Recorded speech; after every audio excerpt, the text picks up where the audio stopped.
কোটি মুসলমানের এই দেশে পাঠ্যপুস্তকের মধ্যে এমন ভাবে সাজায়েছে, সেখানে সমকামিতাকে প্রমোট করা হচ্ছে। কোরআনে কারীম সূরা আরাফের 4 নম্বর আয়াত আল্লাহ রাব্বুল আলামিন বলেন, ওয়া কাম মিন ক্বরিয়াতিন আহলাকনাহা ফাজাআহা বাসুনা বায়াতা আও হুম কাইলুন। আল্লাহ রাব্বুল আলামিন বলেন, পৃথিবীর ইতিহাসে যত জাতিকে, যত জনপদকে আমি ধ্বংস করে দিয়েছি, ফাজাআহা বাসুনা বায়াতা, এই আযাব এসেছে রাতের গভীর রজনীতে, যখন তারা ঘুমন্ত অবস্থায় তখন এই আযাব এসেছে। আও হুম কাইলুন, অথবা দ্বীপ প্রহারে যখন তারা ক্লান্ত শ্রান্ত হয়ে একটু বিশ্রাম নেওয়ার জন্য বালিশের উপরে তারা মাথা রাখে, ঠিক তখনই আমি আযাব পাঠিয়েছি। খুব খেয়াল করেন, তুরস্কের যে ভূমিকম্প হয়েছে 7.8 মাত্রার ভয়াবহ ভয়ঙ্কর ভূমিকম্প, এই ভূমিকম্পটা এসেছে ঠিক ভোর 4টায়, যখন মানুষ তাহাজ্জুদের সময় হয়। আল্লাহর কি লীলা খেলা! আল্লাহ রাব্বুল আলামিন কোরআনে কারীমের মাধ্যমে, বিভিন্ন আলেম উলামাদের মাধ্যমে মানুষকে সতর্ক করেছেন, তারপরেও মানুষরা সতর্ক হয় নাই, তার বান্দারা সতর্ক হয় নাই। আল্লাহ রাব্বুল আলামিন তার ক্ষুদ্র পাখির মাধ্যমেও মানুষকে সতর্ক করেছেন। সুবহানাল্লাহ বলবেন না? খেয়াল করেন, মিডিয়াতে দেখলাম ঠিক ভোর 4টার সময় গভীর রজনী, তুরস্কের মানুষগুলো রবিবারে শুয়েছিল, কারোর মনের ভিতরে ব্যাপক আশা ভরসা, আগামীকালকে আমি অফিসে যাব, আগামীকালকে আমি এখানে যাব সেখানে যাব, আমার আগামীকালকের প্রোগ্রাম এটা সেটা, কত আশা নিয়ে বালিশে মাথা দিয়েছিল। সে ঘূর্ণা করেও জানতো না, সে কোনোদিনই বুঝতেও না যে আগামীকালকে আমার জীবন, আমার শরীরটা এই স্তূপের নিচে ধ্বংস হয়ে যাবে। সে জানতো না কি? গভীর রজনী 4টার সময় পাখিগুলো এমন অবস্থা কেউ দেখে নাই। ভিডিওতে দেখলাম পাখিগুলোর অবস্থা খুব বিক্ষিপ্ত আকারে, শুধু পাখিরা ডাকতেছে, প্রচন্ড গতিতে দৌড়াচ্ছে, এ গাছ থেকে সে গাছে, সে গাছ থেকে এ গাছে। 4টার সময় কি পাখিরা গাছে উড়ে? বলেন, আরে পাখিরা কি রাতে গাছে উড়াউড়ি করে? জোরে বলেন। পাখিদের অভ্যাস না রাতে উড়াম, কিন্তু 4টার সময়, 4টার ঠিক কয়েক মিনিট 20 মিনিট আগ থেকে, মিডিয়াতে দেখালো 20 মিনিট আগ থেকে পাখিরা উড়াউড়ি শুরু করেছে। পাখিরা জানাচ্ছে, ও বান্দারা, ও আল্লাহর বান্দারা, গুনাহ তো অনেক হয়ে গেছে, সীমা পার হয়ে গেছে। গুনাহ, এমন কোনো গুনাহ নাই যা তোমরা করো নাই, এমন কোনো অপরাধ নাই যা তোমরা করো নাই। বিভিন্ন অঞ্চলকে আমি, জনপদকে ধ্বংস করে দিয়েছি 1-2টা গুনাহের কারণে। লূত আলাইহিস সালামের নাম সবাই জানেন না? লূত আলাইহিস সালামের নাম সবাই জানেন। সমকামিতায় লিপ্ত ছিল তার জাতি। গুনাহ কয়টা? জোরে বলেন, আরো জোরে। জোর হলো না, আওয়াজ দেন। গুনাহ হলো একটা, সমকামিতা। আশ্চর্যের বিষয়, আফসোসের বিষয়, এই 18 কোটি জনগণের মধ্যে প্রায় 16 কোটি মুসলমানের এই দেশে পাঠ্যপুস্তকের মধ্যে এমন ভাবে সাজায়েছে, সেখানে সমকামিতাকে প্রমোট করা হচ্ছে। সমকামিতা, আপনার ছোট্ট এই কোমলমতি শিশু, 7-এর একজন শিশু, 7-এর একজন এই কিশোর সমকামিতা শিখতেছে বইয়ের পাঠ্যপুস্তক থেকে। সেখানে বলা হলো কি, খুব খেয়াল করে শোনেন, বইয়ের পাঠ্যপুস্তকে লেখা হয়েছে, শরীফার গল্প নামে একজন কি করলো, সে নিজেকে দেখতে তার ছেলের মতো, কিন্তু সে নিজেকে মেয়ে মনে করে। কথা কন, নাউজুবিল্লাহ বলবেন না? তার শরীরের গঠন, 7-এর ইতিহাস ও সামাজিক বিজ্ঞান বই আপনি খুলে দেখেন, লেখা আছে তার শরীর পুরুষের মতো, ছেলের মতো, কিন্তু মনে মনে সে নিজেকে মেয়ে মনে করে। নাউজুবিল্লাহি মিন যালিক। এরপরে আসেন, একজন যদি ছেলে হয়ে সে নিজেকে মেয়ে মনে করে, একজন এই মেয়ে বিয়ে হবে কার সাথে? একজন ছেলে নিজেকে মেয়ে মনে করেছে, বিয়ে হবে কার সাথে? ছেলের সাথে। এবার সে তো কিন্তু আসলে মেয়ে না, ওই আসলে কিন্তু মেয়ে না, সে তো ছেলে। তাহলে বিয়ে হচ্ছে ছেলেই, সমকামিতা আসতেছে না? জোরে কোন? সে নিজেকে ছেলে মনে করতেছে, কিছুদিন পরে তার যখন বিয়ে উপযুক্ত হবে, সে তো বিয়ে করবে ছেলের সাথে, মেয়ের সাথে না, ছেলের সাথে। সে যেহেতু নিজেকে মেয়ে মনে করতেছে, এখন এইভাবে সমকামিতায় লিপ্ত হয়ে যাবে।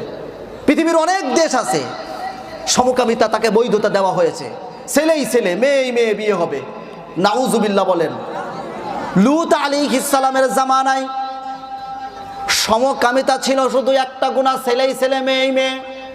ফেরেশতারা আসলো, ফেরেশতারা যুবকের আকৃতি ধারণ করে আসলো। সম্প্রদায়ের লোকেরা বলল, ও লূত, ওই যে যুবকগুলো আছে আমাদের কাছে ছেড়ে দাও। লূত আলাইহিস সালাম ছাড়তে চাইলেন না। লূত আলাইহিস সালামকে ফেরেশতারা বলল, আমরা যুবক না, আমরা হলাম আল্লাহ রাব্বুল আলামিনের পক্ষ থেকে প্রেরিত ফেরেশতা দূত। ভয় পাওয়ার কোনো কারণ নেই, তারা কিচ্ছু করতে পারবে না। ও লূত, রাতের শেষ প্রহরে তাহাজ্জুদের সময় তোমার প্রতি যারা ঈমান এনেছে মুমিনদেরকে নিয়ে এই জনপদ ছেড়ে চলে যাবে। খুব খেয়াল করেন, আমি কিন্তু গবেষণায় নামাচ্ছি আপনাদেরকে, বিষয়টা বুঝতে হবে। রাতের শেষ প্রহরে, কোন সময়? জোরে বলেন। 4টার সময়, 3টার সময়, তাহাজ্জুদের সময়। হে লূত, তোমার উপরে যারা ঈমান এনেছে ঈমানদারদেরকে নিয়ে এই জনপদ ছেড়ে চলে যাবে। কোন সময়? রাতের শেষ প্রহর। পিছনের দিকে তাকাবে না, তোমার স্ত্রী কেউ নিবে না। এই আযাবটা তুরস্কের উপরে, এই আযাবটাও কিন্তু রাতের শেষ প্রহরে এসেছে। কেউ বলতে চাচ্ছেন আমি সেদিকে যাব না, কেউ বলতে চাচ্ছেন এটা ওয়ালা নাবলুওয়ান্নাকুম বিশাইইম মিনাল খাউফি ওয়াল জুই ওয়া নাকসিম মিনাল আমওয়ালি ওয়াল আনফুসি ওয়াত সামারাত। যে আল্লাহ রাব্বুল আলামিনের পক্ষ থেকে, যেহেতু তুরস্ক মুসলিম রাষ্ট্র, আল্লাহ রাব্বুল আলামিনের পক্ষ থেকে এই তুরস্কের উপরে একটা পরীক্ষা আসছে। আমি মনে করি পরীক্ষা দেওয়ার উপযুক্ত আমরা নাই। কথা কর, আমরা শাস্তির উপযুক্ত। খুব খেয়াল করে শোনেন, কিছু যখন ভূমিকম্পের কথা আসলো তখন আরেকটা ইতিহাস আপনাদেরকে জানায় দেয়। আজ থেকে প্রায় 24 বছর আগে, কত বছর আগে বলে না, কত বছর আগে বলেন? 24 বছর আগে 1999 সালের 7ই আগস্ট, 17ই আগস্ট, 1999 সালের 17ই আগস্ট, আজ থেকে 24 বছর আগে এই তুরস্কে আরেকটা ভয়ঙ্কর ভূমিকম্প হয়েছিল। আপনারা জানেন কিনা জানি না, ইতিহাসের পাতায় লেখা আছে, ইতিহাসের পাতায় এই ভূমিকম্পের ভোর 3টার সময় হয়েছিল এই ভূমিকম্পটা। আর 24 বছর পরে কয়টার সময় হলো? ভোর 4টার সময়। 20 মিনিট আগে পাখিরা মানুষদেরকে সতর্ক করেছে। পাখিরা বলে গেছে, রাত্রে কিন্তু আমরা উঠি না, রাত্রে আমরা নড়াচড়াও করি না, উড়াউড়িও করি না, ডাকাডাকিও করি না। মানুষেরা বোঝে না, এই গভীর ঘুমের ভিতরে নিমজ্জিত। এই আজ থেকে 24 বছর আগে ভোর 3টার সময় ভূমিকম্প হলো। আমার এক উস্তাদ মদিনাতে মনোয়ারার মধ্যে, তাকে দাওয়াত করা হলো। মদিনায় মনোয়ারার উলামায়ে একরাম তাকে জিজ্ঞাসা করলেন, তুরস্কের এই 1999 সালের কথা বলতেছি, তুরস্কের এই ভূমিকম্পের ব্যাপারে আপনার কি মত? উস্তাদ বললেন, আমার কি মত মানে আমি তো জানি এটা আল্লাহর পক্ষ থেকে এসেছে। এর কারণ হিসেবে আপনি কিছু জানেন নাকি? বিভিন্ন পত্র পত্রিকা তার কাছে দেওয়া হলো। এই ঘটনা যেটা ঘটেছে, খুব খেয়াল করে শোনেন, 1999 সালের 17ই আগস্ট তুরস্কের নেভাল ডে। কি ডে ছিল? নেভাল ডে। এই নেভাল ডে উপলক্ষে তুরস্কের 5 স্টার একটা হোটেলের নিচে একটা ক্লাবের মধ্যে অনুষ্ঠানের আয়োজন করা হলো। সেখানে অনুষ্ঠানে ছিল আমেরিকার প্রায় 30 জন জেনারেল, তুর্কির প্রায় 30 জন জেনারেল, ইহুদিদের 30 জন জেনারেল সহ শহরের ভিআইপি সিআইপি অনেক লোক এই অনুষ্ঠানের মধ্যে ছিল। এই অনুষ্ঠানে থাকবে কি? এই অনুষ্ঠানে থাকবে নাচ, ড্যান্স, গান, মদ আর জিনা, সমস্ত ধরনের গুনাহের আয়োজন এই অনুষ্ঠানে করা হলো। রাত্রে অনুষ্ঠান শুরু হয়ে গেল। অনুষ্ঠানের মধ্যে নাচ চলতেছে, নর্তকীদের নাচ চলতেছে। এই সময় তুর্কি এক জেনারেল এক ক্যাপ্টেনকে ডেকে বললেন যে কোরআন শরীফ নিয়ে আসো। কি নিয়ে আসো? কথাগুলো শুনতেছেন? কথাগুলো শুনতেছেন? কেন এই আযাব আসছে আমি তার কারণ বের করতে চাচ্ছি। খুব খেয়াল করে শোনেন, আমি কিন্তু তথাকথিত কথা বলি না, আমি খুব গবেষণা করে তারপরে কথা বলি। খুব খেয়াল করে শোনেন। এক জেনারেল বলল ক্যাপ্টেনকে কোরআন শরীফ নিয়ে আসো। ক্যাপ্টেন ভয় পেয়ে গেল, এই নাচের মধ্যে কোরআন শরীফ কি হবে? ক্যাপ্টেনের তো ক্ষমতা নাই, কোরআন শরীফ আনা হলো। জেনারেল বলল সূরা হিজর বের করো, সূরা হিজরের 9 নম্বর আয়াত পড়ো। ক্যাপ্টেন সূরা হিজরের 9 নম্বর আয়াত পড়লেন, ইন্না নাহনু নাযালনা যিকরা ওয়া ইন্না লাহু লাহাফিযুন। আল্লাহ রাব্বুল আলামিন বলতেছেন এই কোরআন আমি নাজিল করেছি আর এই হেফাজতের দায়িত্ব আমার। হেফাজতের দায়িত্ব কার? জেনারেল বলল শোনো ক্যাপ্টেন, তুমি এই আয়াতকে তাফসির করো। ক্যাপ্টেন ভয় পেয়েছে, আয়াত তাফসির করতে পারল না। জেনারেল এইবার তার মদের বোতল বাইরে রেখে কোরআন শরীফ হাতে নিয়ে 2 হাত দিয়ে ছিঁড়তেছে, আর ওই নর্তকীদের পায়ের নিচে কোরআনের পাতাগুলো ফেলাচ্ছে আর বলতেছে তোমার আল্লাহ কোথায়? আল্লাহকে বলো এইবার কোরআনের হেফাজত করতে। নাউজুবিল্লাহ। সত্যি ঘটনা বলতেছি বন্ধুরা আমার, প্রিয় ভাই সাহেব।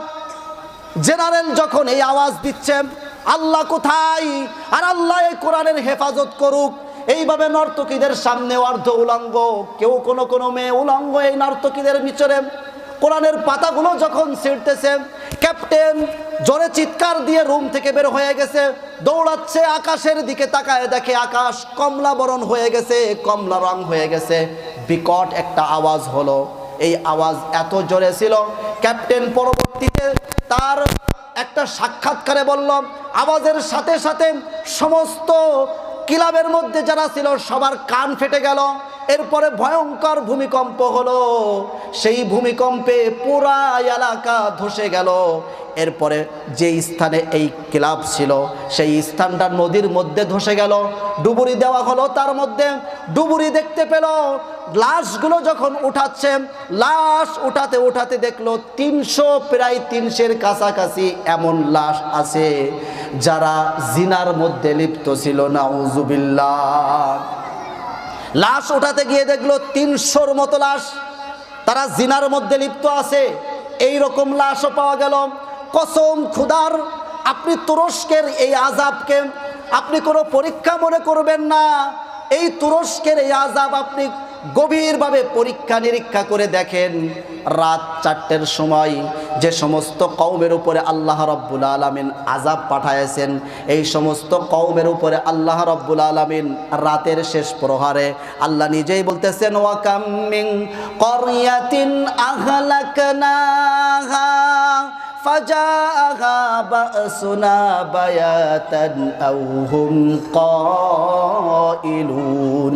আল্লাহ রাব্বুল আলামিন বলতেছেন আমি কোন জনপদকে ধ্বংস করি না, তবে যখনই ধ্বংস করি সেই সময়টা হলো রাতের শেষ প্রহর। আও হুম কাইলুন, অথবা দ্বিপ্রহরের রজনীতে তারা ক্লান্ত শ্রান্ত হয়ে তারা যখন ঘুমায় থাকে। আপনি কোরআনে কারিমের সূরা হুদ পড়ে দেখেন। কি বললাম? সূরা হুদ 12 নম্বর পারা। এই সূরা হুদের 25 নম্বর আয়াত থেকে প্রায় 100 নম্বর আয়াত পর্যন্ত আল্লাহ রাব্বুল আলামিন নূহ আলাইহিস সালাম তার সম্প্রদায়ের কথা বলেছেন, তাদের উপরে আযাবের কথা বলেছেন। আল্লাহ রাব্বুল আলামিন হুদ সম্প্রদায়, আদ সম্প্রদায়ের কাছে হুদ আলাইহিস সালামকে পাঠায়েছেন, তার আযাবের কথা বলেছেন। আল্লাহ রাব্বুল আলামিন সামুদ গোত্র, তার কাছে সালেহ আলাইহিস সালামকে পাঠায়েছেন, আযাবের কথা বলেছেন। আল্লাহ রাব্বুল আলামিন লূত আলাইহিস সালাম তার সম্প্রদায়ের কাছে কথা বললেন এবং আযাবের কথা উল্লেখ করলেন। আল্লাহ রাব্বুল আলামিন সূরা হুদের 25 নম্বর আয়াত থেকে 100 আয়াত পর্যন্ত আল্লাহ রাব্বুল আলামিন শুআয়ব আলাইহিস সালামের কথা বললেন, শুআয়ব আলাইহিস সালামের কওমের কথা বললেন, তার উপরে আযাবের কথা বললেন। আল্লাহ রাব্বুল আলামিন মূসা আলাইহিস সালামের কথা বললেন, তার উপরে আযাবের কথা বললেন। এই সমস্ত কথা বলার পর আল্লাহ রাব্বুল আলামিন বললেন ওয়া কাযালিকা আখযু রাব্বিকা ইযা আখাযাল কুরা ওয়া হিয়া যালিমা ইন্না আখাযাহু আলীমুন শাদীদ। আল্লাহু আকবার। নূহ আলাইহিস সালামের কথা বললেন, খুব খেয়াল করেন। আদ জাতির কথা বললেন, সামুদ জাতির কথা বললেন, লূত আলাইহিস সালামের কওমের কথা বললেন, শুআয়ব আলাইহিস সালামের কওমের কথা বললেন, আযাবের কথা বললেন, মূসা আলাইহিস সালামের কওমের কথা বললেন, প্রায় 25 থেকে 100 পর্যন্ত আয়াত। এরপরে আল্লাহ রাব্বুল আলামিন বলেছেন ওয়া কাযালিকা আখযু রাব্বিকা ইযা আখাযাল কুরা, এরূপ ভাবেই আমি যে সম্প্রদায়কেই ধ্বংস করে দিয়েছি। ওয়াহিয়া যালিমা, কেন করেছি জানো? তারা জালেম ছিল, তারা জুলুম করেছে। হয় নিজের উপরে গুনাহের কারণে জুলুম করেছে, আর না হয় প্রজাদের উপরে জুলুম করেছে। কোনো জালেমকে, কোনো ভালো মানুষকে, যে জাতি ভালো, যে জাতি আমার হুকুম আহকামের উপরে আছে, এমন কোন জাতির উপরে আমি আযাব দেই নাই, আযাব আমি পাঠাই নাই। যখনই পাঠাইছি ওয়াহিয়া যালিমা, সেই জাতি গুনাহে লিপ্ত ছিল। আপনি তুরস্কের খবর নিয়ে দেখেন, যে এলাকায় এই আযাবটা এসেছে, হয়তোবা কোনো বিল্ডিংয়ে, কোনো জায়গায় এমন কোনো গুনাহে মানুষ লিপ্ত ছিল যেটা আল্লাহর আরশ বরদাস্ত করতে পারে নাই। এই নিগুল রহস্য হয়তো আজকে বের হবে না। আজকে আমি আপনাদের সামনে বলে যাচ্ছি, এই রহস্য হয়তো বিজ্ঞানীরা বিভিন্ন ধরনের ব্যাখ্যা করতেছে। আমি গত সপ্তাহেও বলেছি, বিজ্ঞানীরা ভূমিকম্পের ব্যাখ্যা বিভিন্ন ধরনের করে, কিন্তু আমি ব্যাখ্যা করি আমার ইসলাম দিয়ে। বিজ্ঞানীরা, আমি আগেও বলেছি, বিজ্ঞান হলো অনুমানের অনুমান। আজকে এক থিওরি সত্য তো কালকে মিথ্যা, কালকে সত্য তো তার পরদিন মিথ্যা। কিন্তু আমার কোরআন, আল্লাহ রাব্বুল আলামিনের কথা, রাসূলের কথা, পৃথিবী লন্ডভন্ড হয়ে যাবে, এই দুইজনের কথা মিথ্যা হতে পারে না। বিজ্ঞানীরা আলোচনা করেছেন 3 কারণে ভূমিকম্প হয়। কয় কারণে? 3 কারণে। টেকটনিক প্লেট, পৃথিবীটা টেকটনিক প্লেটের উপরে পৃথিবীটা আছে। এই টেকটনিক প্লেট বিভিন্ন জায়গায় বিভিন্ন টেকটনিক প্লেটের নাম দিয়েছে তারা, বিজ্ঞানীরা। যে জায়গায় ভূমিকম্প হয়েছে, বিজ্ঞানীরা বলতেছে এই তুরস্কের এই জায়গাটা, গাজিয়ান্তেপ যে জায়গাটা, এই জায়গাটা অ্যারাবিয়ান প্লেট আর আনাতোলিয়ান প্লেটের এখানে সংযোগ হয়েছে। এই টেকটনিক প্লেটের ডিসপ্লেসের কারণে, নড়াচড়ার কারণে, পৃথিবীর নিচের ভাগ নড়াচড়া হলে উপরিভাগ নড়াচড়া হয়। অর্থাৎ 1 নাম্বার কারণ হলো টেকটনিক প্লেটের ডিসপ্লেস যখন হয়, তখন পৃথিবীর নিচেও কাঁপে, উপরেও কাঁপে। এটা হলো ভূমিকম্পের 1 নাম্বার কারণ। ভূমিকম্পের 2 নাম্বার কারণ হলো, বিজ্ঞানীরা ব্যাখ্যা করেছে, কিন্তু আমি এই ব্যাখ্যায় বিশ্বাস করি না। আমি বিশ্বাস করি কোরআনের উপরে, আমি বিশ্বাস করি হাদিসের উপরে। বিজ্ঞান যদি কোরআন আর হাদিসের সাথে মেলে তো আলহামদুলিল্লাহ, তোমাকে স্বাগত জানাই। আর বিজ্ঞান যদি কোরআন আর হাদিসের সাথে না মেলে তো আমি তাকে স্বাগত জানাবো না। সাথে সাথে একথা বিজ্ঞানীদেরকে বলে দিব, তোমরা গবেষণা করতে করতে তোমার বাপ দাদা 14 গোষ্ঠী যখন, সামনের প্রজন্ম থেকে প্রজন্ম যখন শেষ হয়ে যাবে, একটা সময় এমন আসবে যে কোরআন আর সুন্নাহর সাথে তোমার বিজ্ঞান মিলে যাবে। জোরে বলি সুবহানাল্লাহ। তুমি যতই উন্নতির উৎকর্ষে পৌঁছে যাও, হে বিজ্ঞানীরা, তোমরা যতই উন্নতির উৎকর্ষে পৌঁছে যাও, শেষ পর্যন্ত ভিক্ষার ঝুলি নিয়ে কোরআন আর হাদিসের কাছে আসাই লাগবে।